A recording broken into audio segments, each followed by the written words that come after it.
Je voudrais d'abord dire deux choses après l'exposé de tout à l'heure.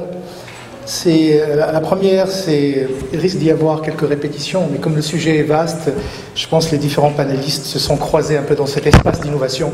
Donc il y a des thèmes que malheureusement, en fait, je vais couvrir et je vais essayer de faire en sorte d'aller très vite, puisque je pense qu'il y a pas mal de choses qui ont été couvertes. Deuxième chose, c'est l'innovation financière que je vais un peu essayer de développer, concerne essentiellement la partie, j'allais dire, de la désintermédiation bancaire ou l'intermédiation en fait, financière comme a été décrit tout à l'heure. Donc, je vous propose au fait une structure pour ma présentation, trois parties. La première, c'est maturation du marché financier, donc le chemin que prend le Maroc pour essayer de faire grandir ce marché financier. D'abord, de quoi s'agit-il et pourquoi en parler maintenant? La deuxième partie couvrira un peu plus, je dirais, le marché marocain, donc l'innovation financière aujourd'hui, pourquoi on en a besoin, quels sont les prérequis, et donner quelques exemples concrets sur quelques compartiments des marchés de capitaux, avec quelques sujets qui me semblent assez importants. Et puis, pour finir, je conclurai en partageant avec vous quelques réflexions sur l'innovation, ce que j'appelle moi l'innovation pour l'évolution, pas une innovation de rupture, comme ça a été dit tout à l'heure, ses nuances, ses freins, et puis sa diffusion, puis son écoulement, qui à mon avis est assez important. Ça a été dit tout à l'heure, pourquoi maintenant? Tout simplement parce que le Maroc, au fait, a atteint un stade de développement qui le fait rentrer dans un deuxième club, un club où la compétitivité, comme l'a été dit par M. Alami et M. Ibrahimi, est déterminée par l'efficience. Et un des éléments, c'est la sophistication des marchés financiers. Et bien on y est. Et justement, le moment est là pour justement essayer de voir comment peut-on faire pour améliorer, en tenant compte un peu de différentes leçons et différentes crises qui se sont passées à l'extérieur, comment faire pour faire grandir en fait le marché financier. C'est le moment, on y est, et je pense que c'est important. Et c'est un peu même l'idée centrale derrière les indicateurs de la finance, essayer de bâtir une désintermédiation réussie en essayant de faire les choses, je dirais, avec la plus grande sagesse et surtout le plus grand calme, parce que tout à l'heure, quand j'ai entendu un peu les différents commentaires et les questions, je dirais, après la crise, ça a créé pas mal de réactions et on commence en fait à avoir un rejet parfois qui est nourri juste, j'allais dire, d'une peur de tout ce qui peut être dérivé, titrisation, notation. Et je pense que c'est intéressant, je dirais, de prendre un peu de temps et de réfléchir calmement exactement comment faire pour utiliser d'une manière assez sécurisée certains produits qui me paraissent importants. Deuxième élément, et ça aussi on en a parlé tout à l'heure, le développement des marchés financiers. Le développement est un élément très important dans la mesure de la compétitivité. Bien sûr, il y a d'autres facteurs, mais ici, juste un chiffre qui permet un peu de préciser ce qui a été dit tout à l'heure. Oui, dans certains indices utilisés par le World Economic Forum, Global Competitiveness Index, le développement du marché financier est un facteur important. Et comme vous le voyez, en fait, nous avons un ranking qui est assez de 62, on est classé 62 sur 142 et un score de 4,2 sur un total de 7. Mais c'est important en fait de commencer à travailler sur ce sujet-là et donc d'essayer de voir comment assurer ce que j'appelle personnellement un développement durable des marchés financiers. Là, c'est juste une brève, je dirais, histoire du développement en fait, des marchés financiers marocains, mais c'est assez traditionnel et classique pour tout marché. Il y a effectivement en fait un marché financier qui suit une trajectoire qui normalement se doit être en phase avec l'évolution de l'économie de son développement. Vous avez la première phase qui consiste au fait à la construction, j'allais dire, des fondations essentielles, des bases pour organiser la collecte de l'épargne en vue d'octroyer le crédit aux différents acteurs de l'économie. C'est cette phase-là qu'on a appelée tout à l'heure d'intermédiation bancaire. C'est ce qu'on a appelé, nous, dans notre présentation, en fait, le marché de banque. L'innovation ici est presque inexistante. Plus l'économie d'un pays, bien sûr, se développe, plus ses besoins de financement augmentent, et les investissements publics dans ces cas-là sont les moteurs prédominants de la croissance. Et donc, bien après, le besoin de financement des dépenses publiques et de l'État. La deuxième phase consiste au fait en une désintermédiation progressive. Celle-ci émerge, j'allais dire, par nécessité. Le besoin de pallier aux limites du système bancaire, on le verra par la suite. D'autres alternatives, bien sûr, de financement apparaissent. La bourse, bien sûr, suivie de la dette privée, voit ainsi le jour. Et je pense qu'il y a quelques dates. La bourse, en 1993, c'est devenu la bourse des valeurs, après avoir été créée, je pense, initialement comme office de compensation en 1929. En 2000, elle est devenue une société anonyme. Pour la dette privée, la première émission a vu le jour en 1995, c'était le CIH. Et pour les bons de trésor, c'était, si ma mémoire est bonne, et je pars sous le contrôle de CNTC, c'était la première adjudication qui était ouverte aux institutionnels. Donc cette phase-là, comme je disais tout à l'heure, elle émerge par nécessité. Des institutionnels, via des véhicules produits d'investissement dédiés, collectent ainsi l'épargne pour l'investir dans la bourse. La dette publique, la dette privée, voire même l'immobilier. C'est ce qu'on a appelé dans cette présentation, je dirais de manière assez simpliste peut-être, marché de titres. Et souvent, dans ce pays, et c'est le nôtre aussi, l'innovation elle est importée, voire parfois imposée. Le Maroc, comme je disais, est aujourd'hui en plein dans cette phase. La troisième phase est celle de ce que j'appelais les marchés matures, où les échanges de titres, la circulation de titres, la liquidité du marché des titres fait naître indéniablement le besoin d'une bonne maîtrise et gestion des risques. La diffusion, la transmission des risques, on en a parlé tout à l'heure, est un élément qui est très important dans cette phase-là. Et le marché financier devient ainsi un centre de redistribution des risques et pas seulement d'échange de titres. Ici, l'innovation naît des besoins réels des intervenants. Et je reviendrai sur ce point dans ma conclusion. Et là, on voit apparaître dans cette phase-là, bien sûr, une réglementation qui oriente un peu le poids réglementaire vers les acteurs plutôt que le marché lui-même. Les risques sont au cœur du cadre réglementaire. Donc, tout ça pour dire qu'aujourd'hui, on est dans notre chemin, dans notre lancée, dans la phase 2, et c'est pour ça que nous devons un peu de regarder tranquillement quelles sont les zones, quels sont les compartiments, quelles sont les actions que nous devons mener pour développer les marchés de capitaux. Juste peut-être, et ça a été aussi mentionné tout à l'heure, et là c'est juste pour un peu fixer les idées, comment se compare en fait, le Maroc dans sa structure de financement par rapport aux autres marchés. Donc on le voit bien que le Maroc, 35% du financement provient des crédits, donc des crédits bancaires, comparé aux États-Unis où seulement 10% ça va financer l'économie. L'Europe, globalement, est aux alentours de 28%. Mais on voit aussi la part très importante, bien sûr, des crédits titrisés aux États-Unis, un peu moins en Europe, et pratiquement quasiment absent des autres régions.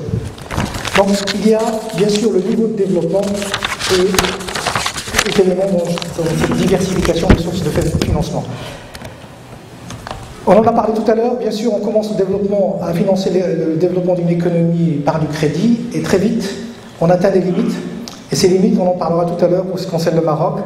Concrètement, de quoi s'agit-il? Et ensuite viennent prendre le relais les différents autres compartiments, donc des financements à travers la bourse, des financements à travers des émissions obligataires, à travers les émissions obligataires, et bien sûr la titrisation, et j'y reviendrai, et les autres véhicules, ce que j'appelle un peu le financement alternatif, pas comme ça a été décrit dans la première partie de soirée, mais plutôt tout ce qui est véhicule private equity destiné à financer les petites entreprises ou financer les infrastructures ou l'immobilier.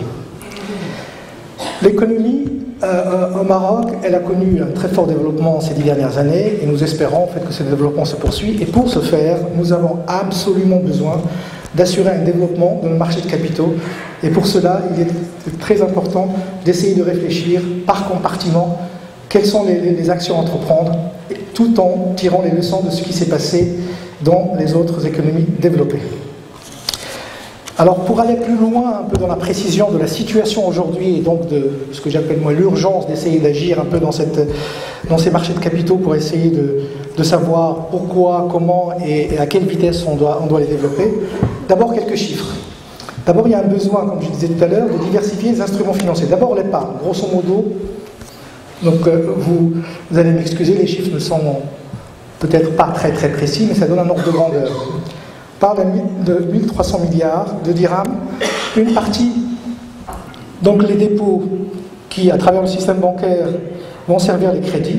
Et qu'est-ce qu'on constate? Ça a été dit tout à l'heure, c'est une réalité, que le taux de transformation, le taux d'emploi, a dépassé les 100%. Donc qu'est-ce qui se passe? C'est quelque chose qu'on a commencé déjà à noter et donc à appréhender depuis maintenant 3-4 années. Les banques ont commencé bien sûr au fait à essayer de les mettre sur le marché pour essayer de couvrir les besoins de crédit. Je reviendrai sur cette partie de créditeurs étrangers par la suite. Et ensuite, il y a eu les marchés de capitaux. Quelques chiffres aussi pour fixer les idées. Je prends 2011, et quand on regarde les différents investisseurs institutionnels à travers les OPCVM, donc les fonds communs de placement, les caisses de retraite, les assurances et les autres contient à la fois les banques, et on arrive au fait à peu près, grosso modo, 680 milliards détenus par cet ensemble d'investisseurs institutionnels. Et quand on essaie un peu d'estimer quelle est la partie de comment ces 680 milliards sont investis dans les différents instruments, vous l'avez devant vous. Donc on a a priori répertorié quelque chose comme 600-620 milliards. Retenez juste les ordres de grandeur. Ce qui est important ici à noter, c'est que cet écart-là, donc cette partie, d'abord il y a une petite parenthèse, c'est qu'il y a un risque, et ça on a constaté qu'il y avait une difficulté justement de pouvoir traiter les différents chiffres à une sorte de double comptabilité, sachant que certaines caisses de retraite et assurances sont investies à travers des OPCVM. Et donc si on corrige ça, on arrive au fait à une situation qui est pratiquement le quasi-équilibre, et donc ça ne laisse pas beaucoup de marge, je dirais, pour des compartiments qui ne peuvent donner lieu qu'à un arbitrage pour ces investisseurs, pour les autres investissements à travers les bons de trésor ou à travers en fait, leur investissement dans les autres classes d'actifs.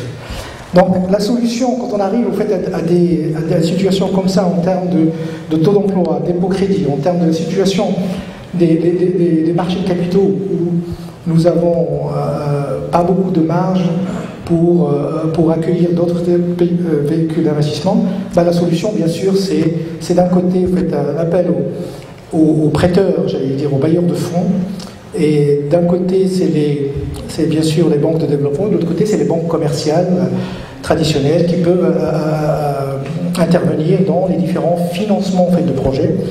Et là, avec la crise, qu'est-ce qu'on constate? Que ces grandes banques qui interviennent dans les financements de projets, dans les grands projets d'infrastructure, avec la contrainte réglementaire, on commence à avoir, je dirais, une restriction qui, à mon avis, deviendra de plus en plus sévère et sérieuse. Donc il reste dans cette première catégorie uniquement les banques de développement. Et la deuxième, c'est là les investisseurs étrangers, et là on verra apparaître de plus en plus un rôle très important, c'est-à-dire le rôle que jouaient les banques dans toute l'activité de financement de projets, de financement d'infrastructures, et avec la contrainte réglementaire, voir les investisseurs institutionnels privés commencer à prendre le relais des investisseurs long terme. Et pour nous, pour le Maroc, je pense que cette situation, pour pouvoir attirer les investisseurs étrangers, nous avons absolument besoin de développer ces marchés de capitaux pour les mettre à un niveau qui nous permettra aussi, je dirais, d'attirer ces investisseurs étrangers et donc de respecter certains standards, respecter certaines règles, parce que le système, il ne s'agit pas uniquement de développer le système pour nos besoins internes entre nous, parce qu'on aura besoin un peu de faire appel aux investisseurs étrangers, donc il faut qu'on garde présent à l'esprit de pouvoir nous benchmarker par rapport aux standards internationaux. Donc pour ce qui est de l'innovation, et là je dirais assez rapidement, c'est une évidence. Pourquoi a-t-on besoin d'innovation? Tout simplement pour une redistribution efficiente des capitaux, une meilleure mobilisation de l'épargne et bien sûr de pouvoir orienter ça vers les projets qui ont une importance pour le développement de l'économie et donc un meilleur financement de l'économie nationale.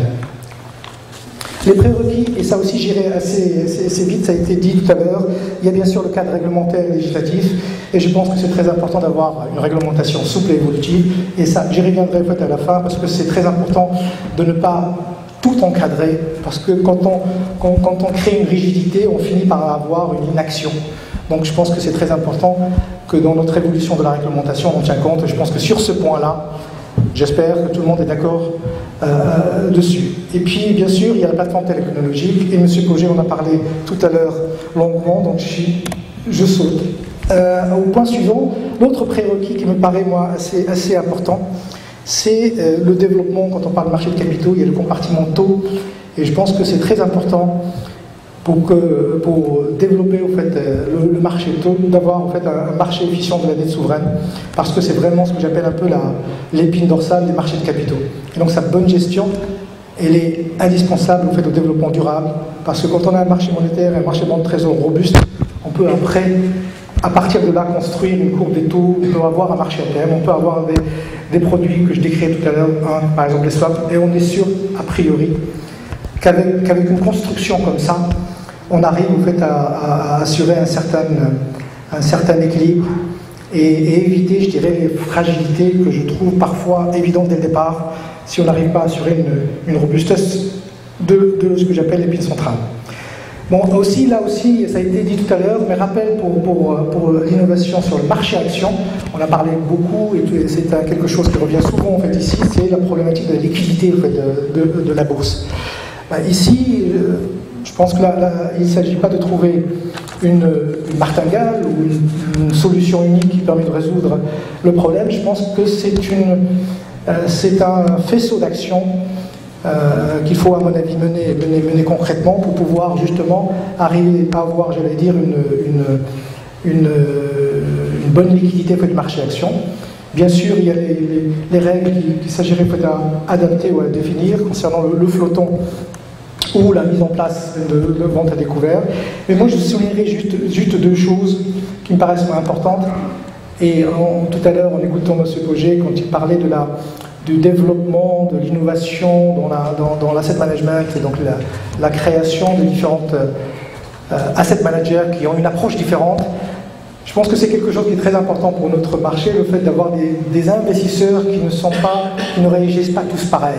Quand tout le monde réagit pareil, je pense qu'on finit par avoir, à un moment donné, je dirais, une sorte d'immobilisme parce qu'on finit par partager la même idée au même moment, donc quand tout le monde est dans le même sens. Donc il y a besoin, à mon avis, sur ça, de définir, de faire émerger de nouveaux acteurs, de faire émerger de nouvelles stratégies d'investissement. Sur la partie taux, alors, là, l'innovation, en fait, pour une meilleure gestion des risques, et pour ça, il y a, bien sûr, là, je décris quelques évidences, à la fois le risque de taux pour les entreprises et pour les institutionnels investisseurs. Et la meilleure façon, et la façon la plus simple, c'est de commencer, en fait, à donner la chance, j'allais dire, à un produit comme les swaps de taux pour permettre un peu, je dirais, une certaine fluidité, et puis surtout une meilleure gestion des risques pour les différents acteurs. Donc, comment ça marche? La plupart, je pense, d'entre vous, vous êtes déjà familiers avec ça. Mais pour moi, ce qui est important, c'est qu'il ne suffit pas de parler de produit comme ça, mais il faut mettre en place tout un mécanisme. Et je pense que ce n'est pas quelque chose que peut créer une institution toute seule dans son coin. Je pense qu'il faut construire et légitimer un nouveau marché financier, parce que tout autour de ce marché-là, il y a plein de choses au fait à construire. Et puis surtout, il faut qu'il y ait des animateurs, des market makers, etc., pour pouvoir faire ça. Donc je pense que CDG Capital a travaillé beaucoup sur ce sujet-là. On aimerait bien un peu entraîner les différents acteurs pour pouvoir développer ce marché-là, qui, je pense, permettra aux différents intervenants, que ce soit des émetteurs ou des investisseurs, de gérer leurs risques. Le deuxième sujet, et là je vais en parler avec modestie, parce qu'il y a quelqu'un ici qui maîtrise très bien, c'est Jean-Michel Béaco. Je lui laisserai la parole tout à l'heure. La titrisation, on en a parlé tout à l'heure. Je ne sais pas si on a dit des bonnes choses sur la titrisation, mais je pense que c'est un instrument qui est très très important. D'abord, pas très compliqué quand on comprend exactement le fonctionnement, mais je pense qu'il ne faut pas commencer à extrapoler avec une certaine vivacité, en commençant par dire que la crise de 2008 est la cause, au fait, est due à la titrisation, et donc on n'en a pas besoin. En fait, la titrisation est une technique assez simple qui consiste à isoler un portefeuille d'actifs et à y adosser un refinancement ad hoc, transformant ainsi les actifs illiquides en titres liquides. Comme ça, on peut bien sûr titriser des créances bancaires, des créances commerciales, des immeubles loués, des flux de revenus, etc. etc. Je pense qu'il y a un intérêt évident et là, pour l'océan de créer une nouvelle source de financement. Mais c'est aussi une façon de transférer le risque. Ça lui permet aussi d'avoir une gestion de bilan assez dynamique. Pour l'investisseur, c'est très clair, c'est d'avoir accès à un investissement avec une qualité de marge, une qualité de prime qui peut être différente par rapport aux autres actifs. C'est sur ce sujet-là, en fait, moi ce que je voudrais juste souligner, c'est que nous avons, je pense au Maroc, développé la titrisation. Ça a été initialement pour la titrisation des actifs de CIH. Je pense que maintenant, il y a un besoin très important en fait, pour plusieurs acteurs. Mais je voudrais juste souligner sur l'importance de l'appréciation du risque. Parce que titriser, comme je disais tout à l'heure, c'est aussi avec une transmission de risque. Donc il est important pour les différents acteurs de pouvoir avoir une bonne appréhension des risques. Les risques qui peuvent être bizarrement opérationnels, liés aux actifs titrisés, juridiques, liés à la structure, etc. Donc il y a deux choses au fait à faire. Qui peut apprécier ce risque-là? Bien sûr, c'est l'investisseur. Comment on peut l'apprécier? Bien sûr, en se dotant des capacités d'analyse. Mais on sait que c'est comme c'est un instrument nouveau, nous n'avons pas encore, chez les différents investisseurs, cette capacité-là. Elle doit être développée. Elle, à mon avis, c'est quelque chose d'important. Mais là, je termine par le point, je pense que où on la développe celle-là et où on doit avoir une opinion indépendante. Et là, je reviens à ce qui a été dit tout à l'heure, à propos de ce tiers confiance. Je pense que moi, je suis un fervent défenseur de la notation. Mais une notation, bien sûr, ça ne doit pas justifier, j'allais dire, l'investisseur d'un esprit critique, d'une analyse. Et donc, il ne faut pas, on cherche toujours en fait, des boucs émissaires. Et là, la notation, je pense que tout le monde commence à tirer dessus. Mais comme a été dit tout à l'heure, aujourd'hui, il n'y a pas d'alternative. Qu'est-ce qu'on fait? Est-ce qu'on continue au fait, à acheter des papiers en n'ayant aucune idée sur le risque, sur la qualité de risque, et commencer au fait, à comparer des actifs alors qu'ils sont très différents en termes de qualité de risque, et commençons à utiliser juste la notion d'offre et demande pour apprécier en fait, une prime de risque? Je pense que c'est dangereux, et je pense que nous avons besoin, pour le développement de notre marché, cette opinion indépendante. Il faut assez vite, je pense qu'à la fois l'émetteur et l'investisseur puissent être, j'allais dire, convaincus, et nous travaillons avec l'utilisation pour essayer de les convaincre de l'importance d'avoir cette appréciation des risques qui permet de conforter les investisseurs, parce que c'est une classe d'actifs très importante, parce que c'est un produit important. Je pense qu'il est nécessaire qu'on ne continue pas à avancer comme ça, mais qu'on essaie un peu de compléter ce puzzle. Sur le marché, le marché immobilier, brièvement, aujourd'hui, bien sûr, l'immobilier est une classe d'actifs très importante chez les différents investisseurs, mais je pense qu'il y a matière en fait, à développer ce que j'appelle un peu le pierre-papier, et je pense que nous aurons en fait, à développer des pistes de réflexion. L'immobilier est important pour l'économie, l'immobilier est important pour les investisseurs, que ce soit institutionnels ou particuliers, mais je pense que c'est une piste qui me paraît peut-être assez intéressante. Mais pour ça, il ne s'agit pas de développer uniquement, j'allais dire, une filière d'intermédiation, mais il faut assurer la transparence du marché, il faut assurer la qualité des données, et puis bien sûr la problématique de la gouvernance, de la confiance. Mais c'est une piste, à mon avis, intéressante à développer. Pour les conclusions, je terminerai par plusieurs points. Le premier, c'est ce que j'ai appelé, il faut qu'on passe de l'innovation out-in à l'imagination in-out. Ce que je veux dire par là, c'est qu'on est passé, tout à l'heure, quand j'ai parlé de l'innovation imposée, souvent, l'introduction de certains produits n'était pas le fruit, je dirais, du travail ou du besoin des acteurs. C'était souvent, ça venait par de l'extérieur, je dirais, de l'espace des intervenants. Donc il y avait besoin un peu que les gens puissent je dirais, l'appréhender, le comprendre, l'intégrer, se l'accaparer. Et donc il est temps, je pense aujourd'hui, que les acteurs puissent commencer un peu à s'exprimer, parce que l'innovation, pour moi, ça ne vient que du terrain, des gens qui sont dans leur business. La deuxième chose, ça on en a parlé tout à l'heure, la flexibilité. Il faut qu'on passe de cette formule, une loi, une idée. Il faut créer l'espace pour qu'il y ait des idées, mais il ne faut pas encadrer chaque idée. Le troisième, on en a parlé tout à l'heure aussi, donc il y a pas mal de choses dans le pipe, il faut absolument qu'on puisse les sortir, parce que je pense qu'on va finir par les oublier, mais nous les oublierons même avant. L'avant-dernier point, l'innovation, ce n'est pas nécessairement la complexité. L'innovation, c'est aussi peut-être la combinaison, c'est même souvent en fait la combinaison de certains produits simples. Donc il faut juste garder présent à l'esprit de ne pas chercher la complexité dans une idée, mais peut-être une simple combinaison des instruments existants permet de faire avancer les choses, de faire progresser le process, de faire progresser la gestion du risque. Et puis bien sûr le dernier point, on en a parlé tout à l'heure, l'innovation, de toute façon, que ce soit financière ou pas financière, n'est pas un processus sans heure, ça a un impact, ça perturbe, ça transforme, et c'est pas pour ça qu'on ne doit pas aller dans l'innovation. Je pense qu'il faut qu'on ait une culture, un état d'esprit, je dirais, d'innovation qui nous permet d'avancer. En avançant, on prend des risques, les risques on apprendra en fait à les gérer, et je pense que c'est très important pour nous going forward. Et dernier, je terminerai par ce qui a été dit tout à l'heure, esquissé, sur une innovation, c'est bien, mais combien de temps ça prend et combien de temps en fait on peut mesurer le retour.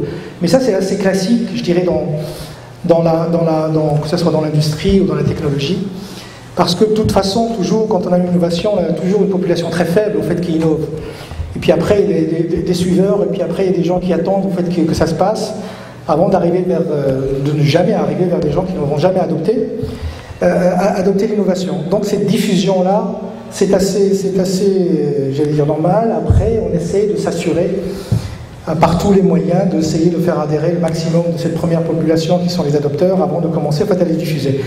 Mais comme je le disais en fait, tout à l'heure, je pense que pour nous, au Maroc, on n'est pas encore, je dirais, dans l'innovation, ce que j'appelle en valeur absolue, c'est-à-dire l'idée géniale qui n'existe nulle part ailleurs. Je pense qu'on est déjà, je parle là pour les marchés de capitaux, je ne parle pas d'autre chose, je pense que là, ce qui est important, c'est, et là je citerai Absamad Al-Sami qui disait très joliment qu'il s'agit de faire une projection orthogonale de l'innovation qui a été développée. En clair, en fait, il s'agit d'adapter les idées, et je pense que la courbe de diffusion d'une adaptation, elle est, je dirais, un peu différente, et même la vitesse de propagation en fait, d'une adaptation est plus importante qu'une innovation.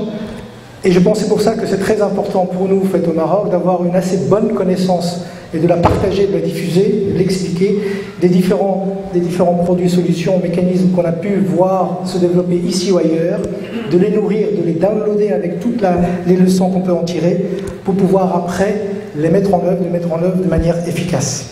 C'est pour ça que j'insiste beaucoup sur cet état d'esprit d'innovation que nous devons encourager, diffuser, et c'est même l'idée centrale derrière cette conférence. Merci.